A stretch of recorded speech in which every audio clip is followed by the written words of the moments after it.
Hi there, thanks for joining us for today's video. Please make sure that you click subscribe to keep up to date with all of our content. This will include short how-to videos, webinars and demonstrations of all of our products. Check out the links in the description below to check out any content related to today's video, and we hope that you enjoy it. My name's Alice. I am the training manager here at Toby Box UK. And today we're going to be having a look at the text page set within Snap Core First. So today's session is mostly going to be on-screen demo, and then I will talk about a few resources that we've got sort of towards the end of the session. So what I'm going to do now is I'm just going to jump straight into Snap here.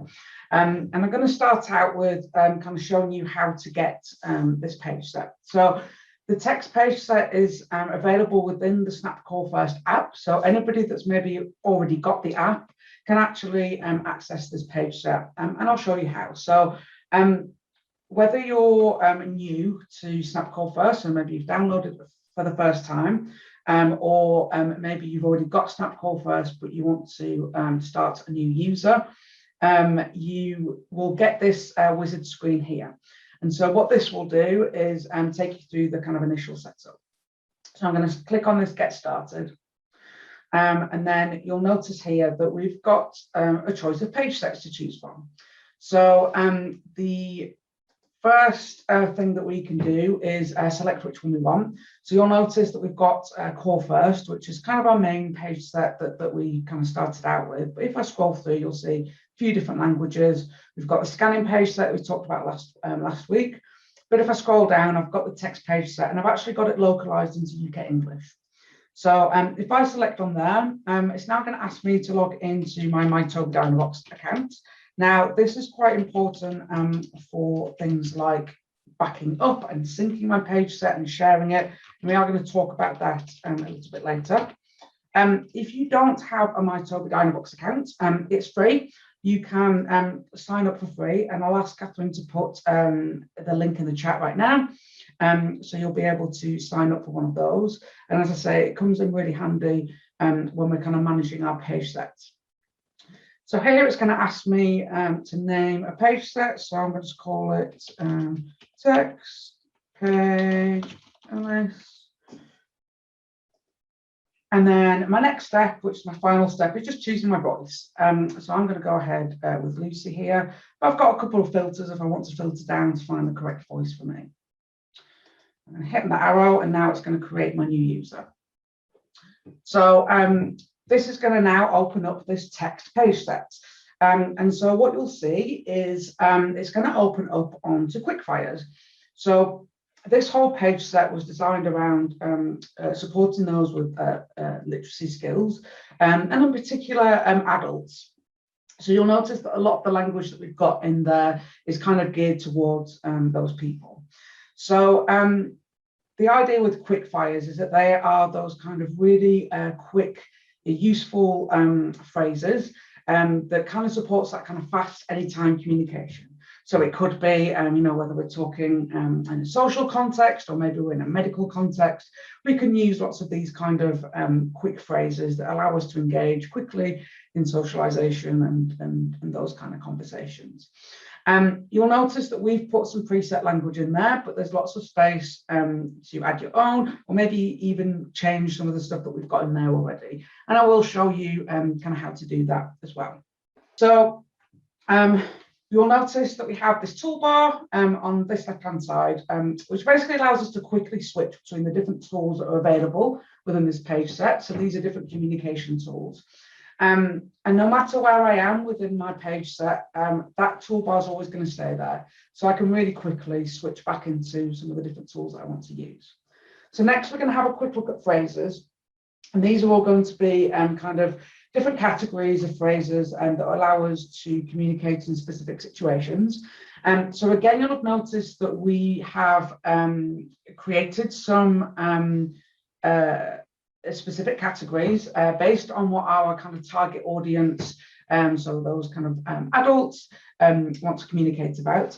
But you'll notice at the bottom there are plenty of options to customize and create your own.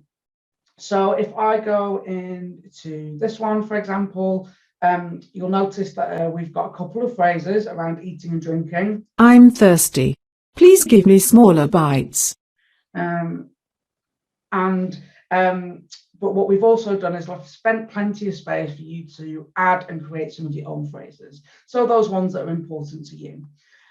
Something that we've done that differs slightly from the other page sets is the buttons within these are slightly bigger, and that allows us to include some of those kind of longer phrases. So just kind of allowing a bit more text into those buttons, really. So what I would like to do is show you how we can kind of customize some of this, add some of our own phrases. So what I'm going to do is navigate to the page that I want to add something to. So I'm going to stick to this eating and drinking page. And I am going to go up to my edit button, which is on the top right-hand corner. So it's this kind of cog and pencil button. When I click on there, I'm now in edit mode. And I know that because this top bar now is blue. And then what I am going to do is I'm just going to click on an empty button and I'm just going to type in the phrase that I want to put in there. So, can I have a cup of tea? So one thing to notice here is that as I've typed, there's a symbol that's appeared here in this little kind of content button. Now, just to note that because this is text-based, this is going to appear when you kind of type in edit mode, but it is not going to appear on your button. So if you're thinking, oh, there's a symbol, but I don't want it there, don't worry. It's not going to appear once we're out of that. So if I click on done, you'll notice that there's no symbol here. And I can just use that button. So I'm just going to hit my back button and just come back to my categories within phrases. And I'm now going to show you how to customize a category within there. So I am going to, again, come to my edit button. I'm going to click on custom topic 1. And I'm just going to take that out. Going to the top, a really important category for all of us. So I've changed that title, but now I want to kind of open up that category so I can start putting some phrases in. So I'm just going to double click on that while I'm in edit mode. And again, just as I did before, select an empty button. Right. Oh, and then I can continue to add some of those important phrases to me, and create my own custom topic based on what I like to communicate about. So these are going to be the kind of phrases that I'm going to be talking about a lot. So and using a lot. So going to the pub is quite important to me. So I'm going to make sure that I've got lots of stuff in there that's going to help me communicate while I'm at the pub. What we may want to do is, let's say I'm in the pub and I've got my phrases, but let's say they don't have the usual beer that I have, and I don't necessarily have, let's say they've only got Budweiser, and I don't have that in my phrases because I don't normally drink it, but they've given me a couple of options. They've given me, let's say, Kronenberg, Budweiser, and something else. I'm going to come to my keyboard, and this is where I can use that just to type out my response. So if I just clear that. Budweiser. So I can use a mixture of those ready-made phrases that I've got, but if I need a backup or if I want to type something different that isn't in my phrases or stored in my quick fires, I can go ahead and use that keyboard and use my spelling and my literacy skills to be able to type out to be a little bit more precise. So the next tool that we've got down is this notes section. So this is a really specific tool to the text page set. We don't have this available in our other page sets. And you can really think about this as a notebook, really. So the way that I kind of think about using this is maybe I want to create and use some phrases, some questions, or maybe even some specific words that maybe aren't in my everyday vocabulary. I don't use it all the time, but maybe I'm preparing for something specific. So let's say I'm going to a doctor's appointment and I've got something specific to ask that's maybe not in my phrases, and I might want to kind of prepare something in advance. So I'm actually going to come into my keyboard and I'm going to prepare a phrase that I want to use. So I think I have high blood pressure. Can you check it, please? So now what I'm going to do is I'm going to go back into my notes. And you'll notice here in the top right hand corner, I've got this copy to button. What this is going to allow me to do is it's going to allow me to copy what's in my message window and put it into a button so that I don't necessarily have to type that whole thing out when I speak to the doctor. What I can do is if I click copy to button, I'm going to select where I want to put it. So I'm just going to put it here, click accept. And now I've got that phrase stored here in my notes. So really, really useful tool for just putting some specific stuff in there. So it might be that I'm going, I don't know, to on a specific trip, and I haven't got lots of vocabulary around that, but I know there's some things that I'm going to want to talk about. Maybe I can go and prepare those in advance and put those into my notebook. Just like if I wanted to add some phrases, let's say, to one of my categories. So let's say I wanted to add something to the pub. I could actually kind of do that independently. So rather than needing somebody else to edit this for me, I can come in here and say, What beers do you have on tap? step? Oops, I'll spell. Tap. Come to my phrases, navigate to that category that I want, and then use this copy to button, select where I want, and there I've added my own phrase without needing anybody else to do that for me. So a really, really useful tool is this copy to button that you'll notice on our different pages. It's on our quick fires, and we can notably use it within our notes page as well. So the idea with this text page set is we've tried to make it kind of as simple as possible. We didn't want to kind of overcomplicate it with lots of different features. We wanted to have something that would allow us simple and effective communication. So I am just going to show you a couple of other things. So I'm just going to come back into my quick fires, and I want to add something into here, a regular quick fire that I want to use. And there's two ways that I can do it. If I have the access through touch or through my computer access, I can go, if I'm the user myself, I can go into my edit button, or I can use this copy to button. So I'm actually going to do that again. And I've got a dog called Arnold, and I talk to him. Hi, Arnold. So I'm going to put that in there.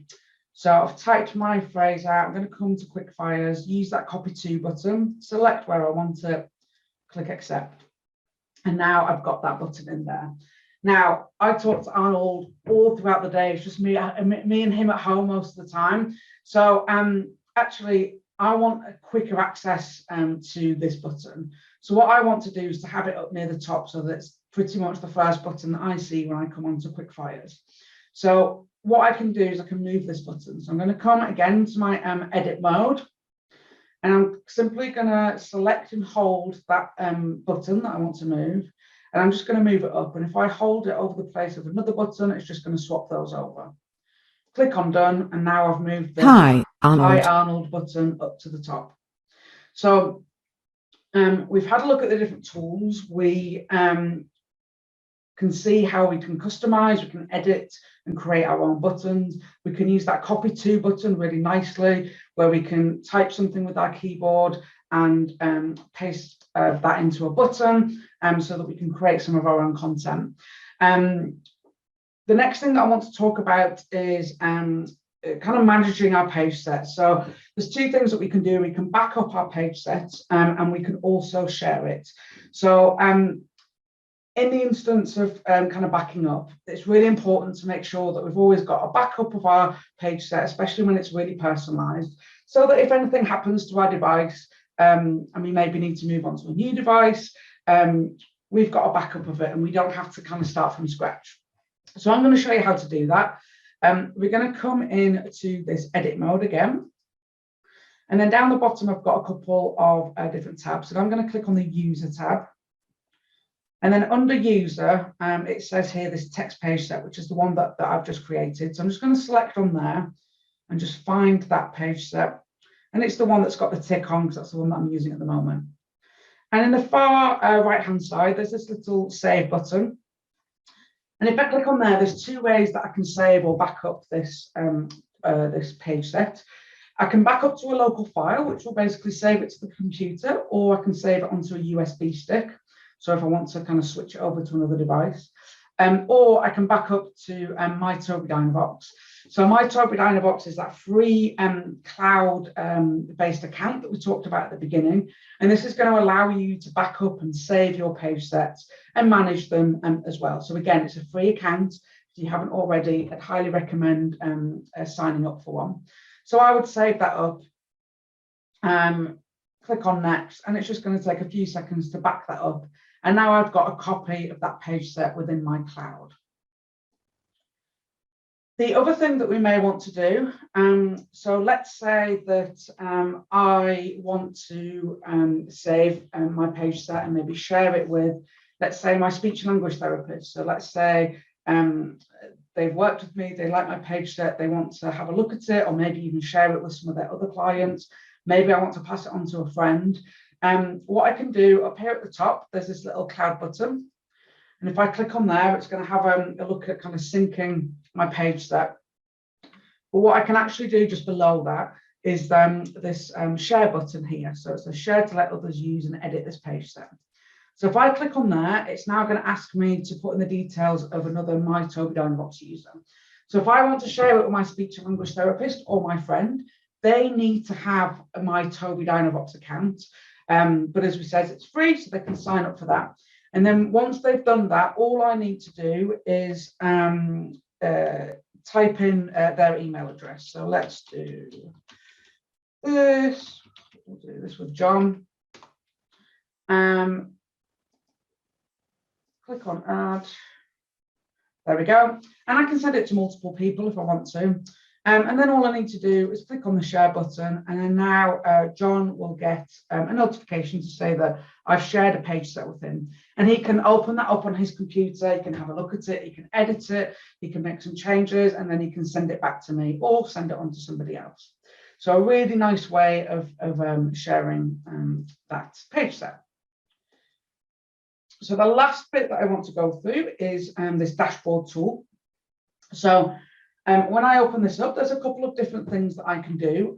There's some nice options for controlling my sound, my volume. So this is particularly useful if I'm not, if I'm using an alternative access method. So if I'm using eye gaze or switch, I may not be able to do that independently. So within Snap, it's going to allow me to turn my volume up and down or mute it. And I can do things like check the battery life of my device as well. If I am using eye gaze, I can go into my gaze interaction settings. I can control things like my partner window if I'm using an iSeries. I can also launch computer control. So if I want to go on to do some computer access, I want to go out of Snap and then let's say I want to go and browse YouTube, I can do that directly from here. There's a couple of other things that I can do. I can do some environmental controls with the remote, or I can use the Access IT, which is a really neat little dongle that allows me to control another computer. And we do have a session on that coming up. So if you want to find out more about that, please do. And so what I want to talk about is this Google Assistant. So we've got an option for Google Assistant in here. Now, the Google Assistant is actually integrated into SnapCore first. So what this actually means is for doing some of the main kind of functions with Google Assistant, all I need is a Google account. I don't need to have an external speaker. I just need to log into a Google account. So I'm going to kind of show you how to set this up and then some of the different things you can do with it. So first thing just to note is that we've got this little icon guide down here. And this basically tells you what hardware or additional kind of bits of software that you might need in order to perform these functions. So if you see that anything's got this kind of Google icon on here, all you need is a Google account. So you don't need anything extra. So if I want to find out information, broadcast, do some games, that kind of fun stuff, I just need that Google account.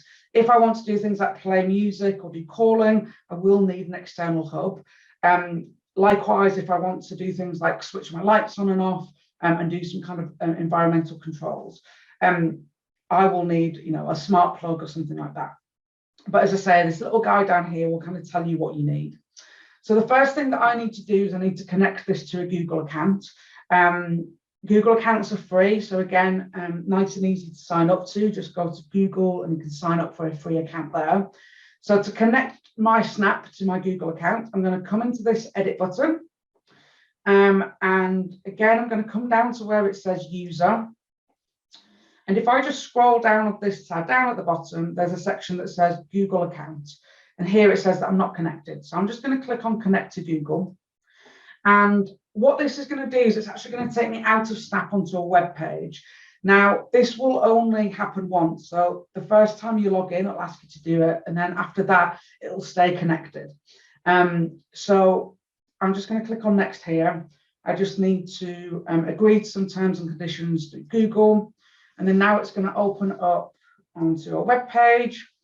I've got a couple of Google accounts, so it's just asking me which one I want to connect with. I'm just going to select this one.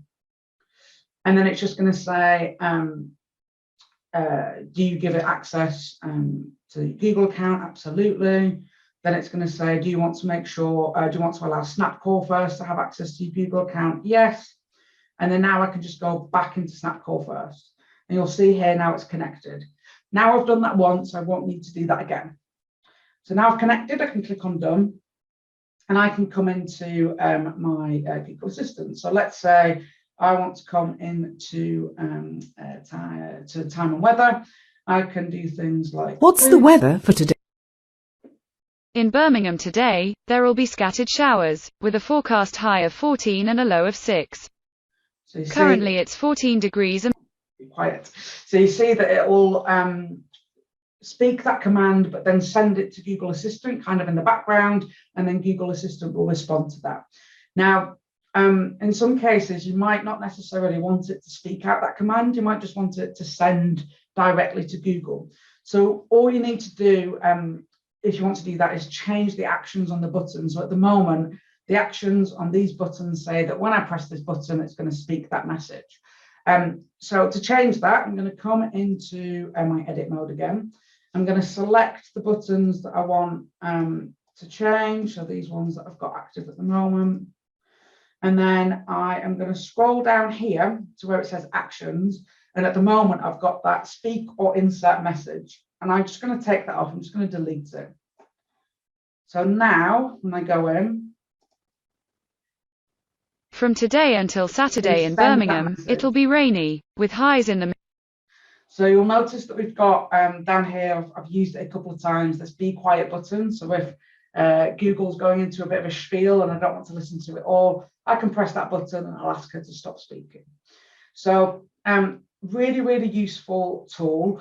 Like I say, for a lot of the kind of main functions, you literally just need a Google account, an internet connection, and then you can use Google Assistant for all sorts of things. So whether you want to find out when the next bus into town is, what's the weather forecast going to be in Cornwall, because I'm going down there next week. Lots of information that's available on Google. So a really, really useful tool. So that is everything for today. I'm just going to jump back into my PowerPoint. There's a couple of things that I want to go for before we finish. So there's a couple of resources available, and we will put a link into these so that you can access them. We have got these low-tech resources available. So as we know, it's always great to have a low-tech backup in case something happens to our device when we're out and about. We've run out of battery, it's maybe raining and we don't want to use it. So we've got some really nice low-tech resources that can be used either with direct access or eye gaze, or even partner-assisted scanning as well. So really making sure that we've always got a backup for that kind of high tech as well. And then we've got these really great training cards that are specific for the text page set. So it's going to take you through all of the things that I've talked about today, plus a little bit more, and it will really take you through kind of step by step of these actions. So again, we'll link this to you so that you can have access to these, but it's a really, really useful tool. So I just want to touch on kind of how do I access this. So as I said earlier, anybody that's already got the Snap Call First app can access the text page set, but if you don't already have it, you can access this for iPads via the App Store, and it's a one-off payment of just under £49, and you'll get a license for this for one device, so you can use that on your iPad. If you are using a Windows device, so maybe a Windows tablet, or you're using an eye gaze device or a laptop, you can purchase a license for £180 plus VAT. And what that will do is it will give you one activation for your device, plus 2 companion activations. So what that means is you can install it on 2 other devices, that will allow you to either use it for editing, or maybe even as a backup. And those companion activations can be either Windows or iOS. So it might be that you've got an iPad as a backup to your other device.